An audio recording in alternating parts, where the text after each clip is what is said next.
Emotions are powerful, but only when you master them, not when they master you. The strongest relationships aren't built on feelings, they're built on control of them. And love doesn't fail from a lack of passion, it fails when emotions run the show. Welcome to Unbreakable.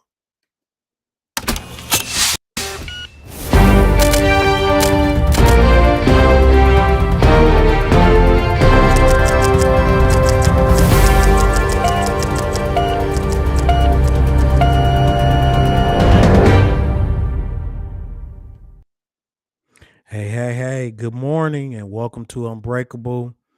Hey, we up early this morning and hopefully we want to be able to start out with some tools to think about as you go through your day, some different things to consider and to be able to elevate and take yourself to a whole nother level to become unbreakable. And so emotional control is a very big thing. I kind of see a lot of people letting their emotions run them to the point where they will share their feelings no matter who it hurts, no matter who hears them, just as long as they get theirs off. And it's kind of disturbing because when that is an operating system, that's just a representation that there is probably higher levels that you want to get to that you're not able to get to.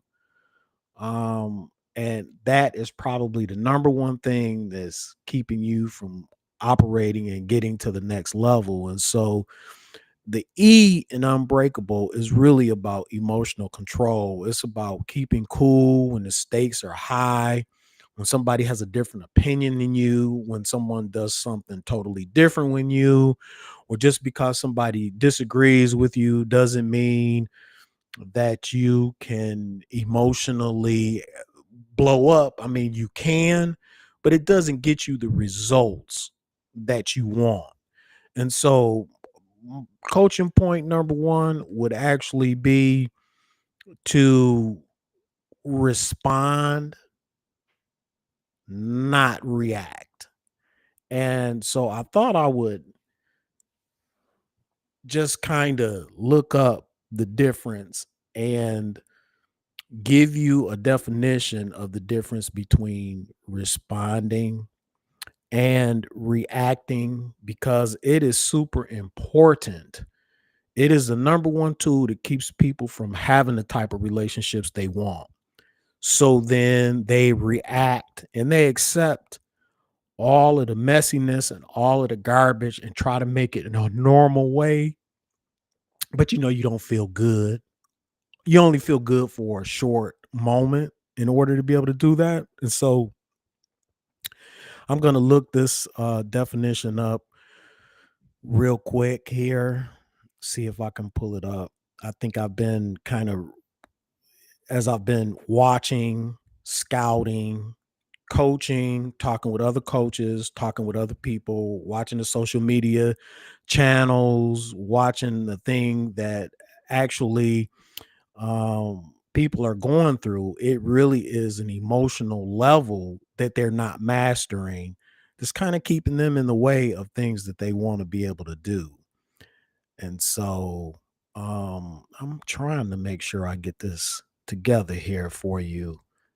Give me 1 second. I'm pulling it up on Perplexity. Give me 1 second.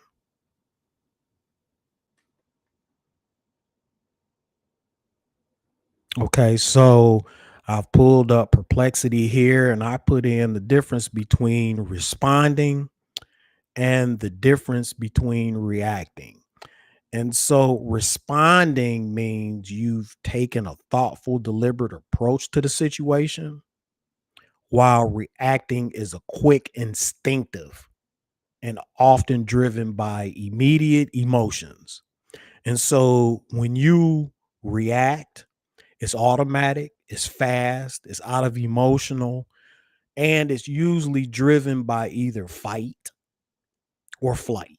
So that means either you digging in and you're gonna fight about something, or you're gonna run away from something just because you have some type of emotional response.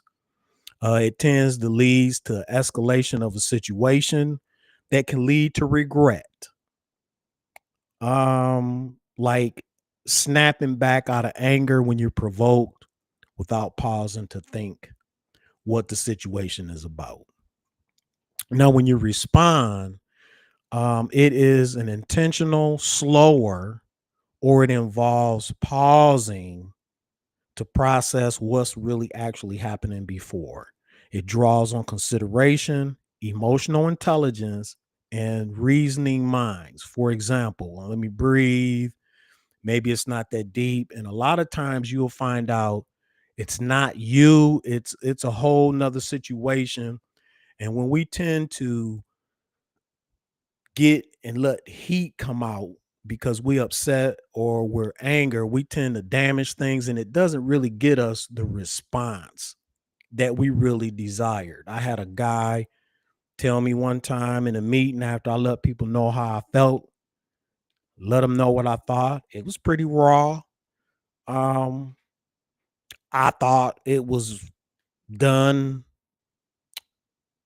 with some class because I didn't act a fool and it wasn't ghetto. But later he told me sometimes people don't receive what you're saying because they're not ready. And did you really get accomplished what you wanted to? And I thought just because I said what I wanted to say and I said what I said, that that was a good thing. But it wasn't until a couple of years later when the same situations continued to happen, I realized my the goal really was to have them to get the message to stop the behavior and stop what they were doing. That's when I understood what that guy said to me. See, when you're delivering a message, you can either deliver the message when the window was open or when the window was closed. If you deliver the message when the window was open, then they'll receive it. But if you deliver a message when the window is closed, you get broken glass everywhere. And now, not only did they not receive it, but now you have broken glass also. And so, work on when your emotions rise, wisdom waits, responding beats reacting every single time. And coaching point number 2 would be master the internal and manage the external. You can't control your partners, your bosses, your coworkers, the dude at the store, somebody driving on the road. You can't control their tone, they mood, they stress, but you can control yours. And successful people really know that. And even when you talk about couples or business partnerships, they know that in order to be able to control what you're doing, you want a positive outcome. You can't just blow up. You want to be able to match the intensity level by managing the energy. And so when I was a trainer for nonviolent crisis prevention, if a client's energy was up here and it was all high and they're fighting mad and cussing people out, you want to come with a low energy so that you can bring it down. Because if you match their energy, it only escalates the situation even more and it turns out into a war when your whole goal is you want to bring it down. So the higher they get, the lower you get. That's how you balance it and level their stuff out. And when you're in a romantic relationship, don't match a person's intensity with their intensity, match it with a lower intensity, and that will help pull the relationship to a stable ground. And that's something you want to make sure that you're doing. And then you want to make sure that you practice after something blows up like that.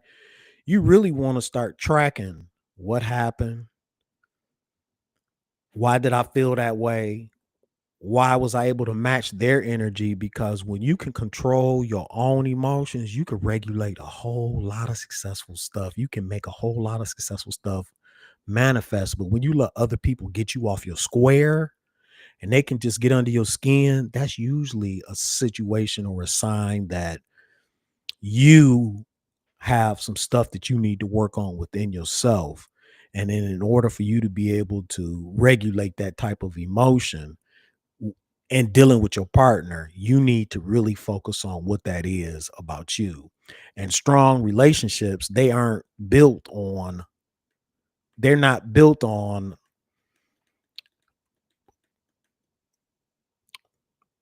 by perfect people. None of us are perfect, but by people who stay steady under pressure. That's where the strong relationship begins to be built. That's where trust begins to be built. But a lot of people don't know how to regulate their emotions. And that's why you need coaching. That's why you need some training. That's why you need some different skill sets in order to be help you to be able to manage that. Now, tomorrow, I'm gonna have a special guest on, Dr. Janet, and she's going to be talking about imposter syndrome and how being resilient has really helped people, but they don't know how to be resilient. And a lot of us don't know how to be resilient. I mean, as a sports, somebody that's an athlete, when you get knocked down, you got to get back up. You get knocked down, you bang all day, you bang at practice all week long, then you got a game. Your body is sore, but you keep getting up, you keep getting back up. Now, people that haven't been involved in sports, you may not have learned how to have that, how to have that practice on how to constantly go through. So when something bothers you, it really bothers you because you don't have the repetition in. And I just want to encourage you to stay the course and to actually practice. And the way you practice that is by journaling your emotion. It is about learning about how you're wired. It is about seeing what you did every day and doing your own film study on what you could have done better. It's about getting prepared on Friday for next week and reviewing what you did. It's about collecting your wins, your three big wins for the week, and it's about being grateful for the small things that you've done. There's so much to do in order to be able to respond in a positive way, and that's what being unbreakable is about. And we're going to continue to be here.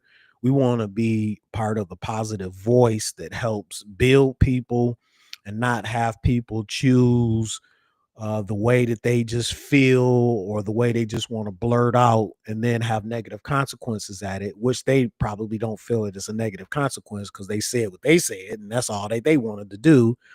But yet it's still not getting them the results that they want. So it's just something you may want to consider. And coaching point number 3, don't let temporary emotions make permanent decisions. Um, I'm gonna say that one more time. Don't let temporary emotions make permanent decisions, because sometimes what'll end up happening is just because we mad at this moment, we'll say something or we'll do something, and then we've got these long-term effects that will end up happening to us. Anger, frustration, and hurt, they're real, but they aren't always reliable. So if you're in a romantic relationship, couples who learn to wait until emotions cool off before making a comment or a judgment or ultimatums usually come out better, and they are able to create a different perspective when things cool off. Because I'm going to tell you, the enemy only wants to destroy your peace, steal your joy, and keep you from effectively partnering with somebody so that you can have more. Look, e- effectively partnering with the wrong people, or three, four, five, six people in a relationship, that's only going to be a temporary emotion, a temporary pleasure, a temporary high just for that moment. But guess what? You'll be seeking the next high. And that's just because you have not been able to control your emotions. It is work, but you're gonna have to work either way it go. So why not work on the positive side that's gonna get you positive results versus working on something that's gonna get you a temporary high and then it's gonna go away and then you'll be searching for something else that could possibly get you hurt emotions, or hardened heart. And just remember, feelings are signals, not not dictators. Don't let your feelings dictate what you do, how you think, how you move, and how you act. Let wisdom lead, not your moods. And remember, just because you get knocked down doesn't mean you have to stay down. What you do before a storm and what you do after a storm always determines whether you stay broke or whether you're going to be unbreakable. Hey, that's my time this morning, y'all.